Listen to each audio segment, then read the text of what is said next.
Fala meu mano, passando aqui pra te pedir o seu like, a sua inscrição e o seu comentário se você gostar de alguma parte. Isso me ajuda demais e me incentiva a trazer mais resumos pra vocês. Muito obrigado e valeu. A história começa em uma vila completamente lascada, onde os monstros assustadores estão destruindo tudo e matando todo mundo sem discriminação. Sério, não sobrou quase nada. Só uma garotinha que de algum jeito conseguiu sobreviver em meio a esse caos. E é aí que vemos um esquisito que tá olhando pra ela nessa cena toda ferrada, mas apesar disso foi esse o momento que colocou os dois um no caminho do outro para se tornarem incríveis. Eles então se unem para enfrentar essas criaturas, trocam um olhar marcante e do nada o cara se ajoelha, beija a mão dela e pum, uma coleira surge no pescoço dele, e ele não precisou nem casar para isso, veja só. Mas pera aí, você não deve estar entendendo bulhufas do que tá acontecendo, então eu vou falar sobre o Yuki. O Yuki é um cara que vive reclamando de ter que ficar limpando tudo na escola todo dia, enquanto seus amigos, que mais parecem figurantes que a gente nunca mais vai ver, só ficam de risadinha e olhando tudo de boa, porque o nosso prota é um gênio da faxina. E enquanto isso, as garotas chegam atrasadas novamente, e os garotos não podem fazer nada, porque adivinha, nesse mundo só as meninas têm poderes. E sabe por quê? Porque elas ganham poderes comendo pêssegos. Sim, meu mano, pêssegos. E sabendo disso, o Yuki, claro, já começa a reclamar que ser homem é jogar a vida inteira no modo difícil, desde que você nasce. Eu sei muito bem o que esse cara tá sentindo, e mesmo não tendo poderes igual as meninas, ele dá o seu jeito de ser útil. Nisso, um dos amigos dele chega e pede para ele consertar um botãozinho do seu uniforme, coisa que só acontece entre os manos, não é mesmo? Então o Yuki do nada já puxa um super kit de costura e resolve esse problema rapidinho, tipo uma máquina de costura ambulante, e os manos dele já ficam de boca aberta. Como assim você sabe costurar? Que inveja. Mas aí o nosso prota já solta o verbo de que adianta saber costurar essa porra, não dá pra pegar novinha com isso. Aí ele explica que aprendeu a costurar com a irmã mais velha dele, mas o método dela era meio extremo pra dizer o mínimo. Se ele errava qualquer coisinha, a mina já enforcava o pobre coitado até ele arrumar. Mais tarde, o nosso prota tá pensando sobre o que ele vai fazer no futuro, mas ele só consegue se imaginar numa vida medíocre e sem graça, com um emprego chato costurando eternamente. Ele se sente meio preso e meio inútil. Pera aí meu mano, deve ter algo maior aí nesse mundão, um lugar onde eu possa ser alguém sem precisar costurar o tempo todo. E é aí que tudo começa a ficar estranho, porque só de ele questionar a realidade a coisa começou a ficar estranha. Uma neblina sinistra aparece e um vento forte joga ele pra trás. E quando essa neblina some, o nosso prota percebe que ele tá no lugar mais fudido que ele poderia estar, um tal de MTO. Nisso ele entra em pânico e começa a fuçar no celular atrás de um manual do MTO para entender o que tá rolando. E para explicar, o MTO é um tipo de dimensão alternativa cheia de portais que aparecem do nada no Japão.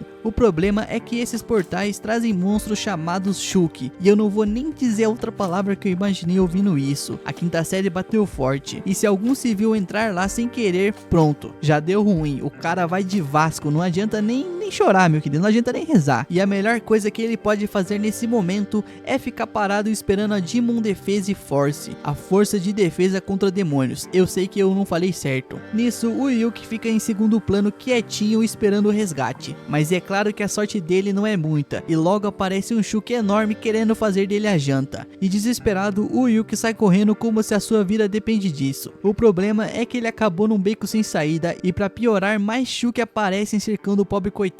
E sem muito o que fazer, ele tenta a tática de tacar pedra no bicho, mas isso só deixa o monstro mais pistola. E já começando a aceitar o seu destino, o Yuki já começa a se imaginar como deve ser dentro do estômago do monstro, quando do nada surge uma garota montada em um Shuki para salvar o dia. Ela aparece cortando os monstros com uma espada, e logo já chama o nosso prota de azarado por ter sido atacado tão rápido. Porém eles não têm muito tempo para ficar de conversinha. A garota Kuya, comandante da força de defesa contra os demônios, decide que vai cuidar de tudo sozinha. Mesmo assim, o Yuki tenta ajudar e aponta que as coisas estão ficando meio tensas, e impressionada, ou talvez só com paciência, a menina simplesmente prende uma corrente em um dos Shuki e junto eles conseguem fugir, ou pelo menos menos eles tentam, porque logo mais monstros aparecem para persegui-los. Felizmente, Kuya recebe o reforço. Himemi e Shichachu,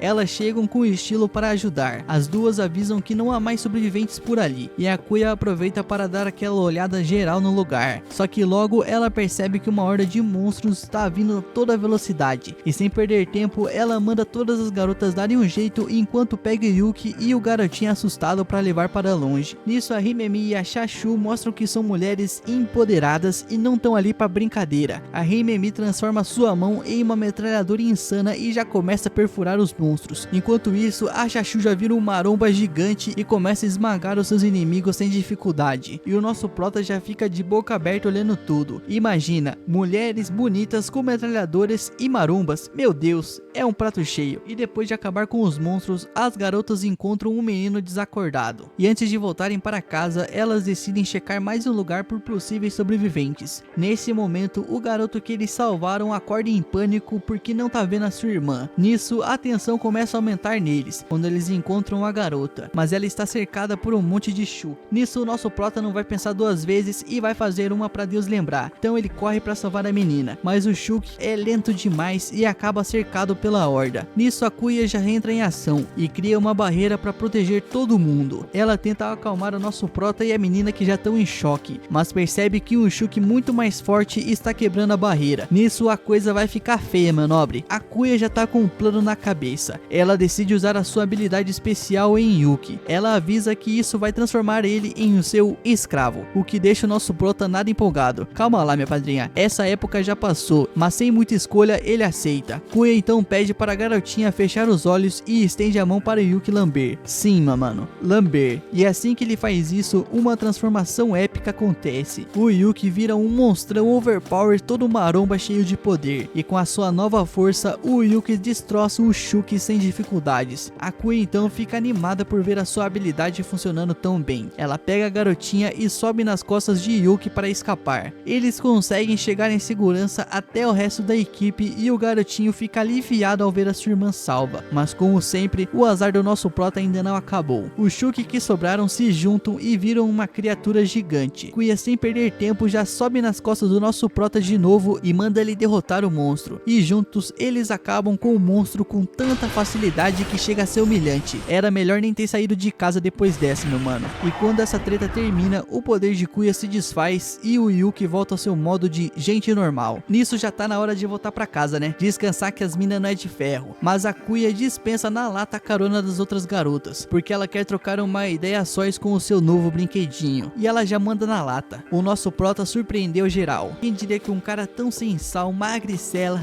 feio, pobre e fudido como ele teria a capacidade de se virar com uma fera tão poderosa? Nisso ela tem uma ideia, fazer dele o seu escravo permanente. E o coitado já fica sem palavras, já tentando processar tudo isso. Como assim, minha filha? Só que a Kuya não para por aí. Antes de mais nada, ela explica um detalhe curioso sobre o poder dela. E do nada, ela simplesmente dá um beijo no rosto do cara e chama ele de pervertido. Agora sim, ela tá na época certa. Segundo ela, esse é o preço de ser o escravo dela. E como a sua nova mestra, ela precisa recompensá-lo por cada missão bem sucedida. O Yuki, é claro, fica com o coração a mil. Como assim? Ele não acredita que a sua recompensa foi um beijo, e de uma mulher. E para deixar tudo mais surreal, a Kuya oferece outro beijo, mas o nosso prota é um cara de respeito. Ele não fica beijando qualquer uma por aí. Nisso ele já entra em pânico total, e no desespero ele acaba acertando o rosto dela sem querer. Mas a mina, em vez de surtar e dar uma porradona na cara dele, só dá uma risadinha safada e explica que nem ela esperava que ele fosse tão ligeiro. Nisso ela também admite que nessas horas o corpo dela meio que age no automático. E aí, bom, ela dá outro beijo no cara. Completamente perdido, o cara tá no céu, e ele só consegue ficar com uma cara de retardado ainda digerindo o que rolou. Então a Kuya fica séria e explica que se um único Shuki aparecer no mundo real, vai ser o fim, é o desastre, é fim de jogo, acabou, meu mano. E o sonho dela é se tornar a suprema comandante e dar um fim nessas criaturas nojentas, como os pobres. Mas para isso, ela precisa da ajuda do Yuki. E o nosso prota, meio tímido, diz que não é bom em esportes e nem é muito inteligente, mas que ele manda bem no serviço doméstico. E pra surpresa dele, a mina nem ligou pra isso. Na verdade, ela até curte um feio que sabe limpar a casa. E além disso, ele mostrou coragem ao tentar salvar a vida da menina mais cedo, mesmo que só servisse de escudo. Nisso, a Kui admite que pra um sem graça, pobre, fudido, feio, burro e nerd, ele até que é um cara legal. Enfim, ele toma coragem e solta. Ele quer virar um herói, e ele sente que pela primeira vez, ele pode finalmente vingar a morte da sua irmã. Depois disso, eles seguem para a base da Força de Defesa contra os Demônios, e o nosso prota passa pelo portal de proteção com muito mais confiança, depois de ter beijado uma menina. As meninas olham para ele sem entender nada, e a Kui que já o apresenta: esse aqui é o meu namorado. Não, na verdade esse aqui é o zelador, e durante as batalhas ele vai ser o escravo dela, mas nos dormitórios ele será o responsável por cuidar das garotas. E algumas dessas meninas nunca tinham visto o moleque na vida e ficam impressionadas, mas a Kuika garante que todas elas são lutadoras incríveis, então é bom esse nerdzinho deixar o cubinho mágico dele bem guardado. Nisso ela explica que tem mais um problema: os antigos zeladores não duraram muito por causa das personalidades únicas das meninas, mas Yuki, com sua vibe de feio e ótimo limpador, parece um candidato perfeito pro trabalho, e isso deixa Yuki bem bolado. Ele já estava todo empolgado para entrar na Força de Defesa contra os Demônios, mas aí a Kuika vem e solta a bomba: os homens não podem fazer parte. E para piorar, as garotas já começam a fazer o Yuki de escravo e se sentir em casa, jogando uma lista infinita de tarefas para ele. E é nesse ponto que o choque de realidade vem pro nosso prota, porque os sonhos dele de ser alguém importante vão pro ralo, e agora ele tá preso num lugar estranho, obedecendo uma criança mandona e aguentando todo mundo largando as suas responsabilidades nas costas dele. Mas olha, nem tudo é tragédia. A Kuika pelo menos dá uma recepção calorosa pra ele no esquadrão. E esse foi o resumo de hoje, meu mano. Se inscreve, deixa o like e ativa as notificações pra não perder nenhum vídeo. Dito isso, obrigado por assistir. Falou!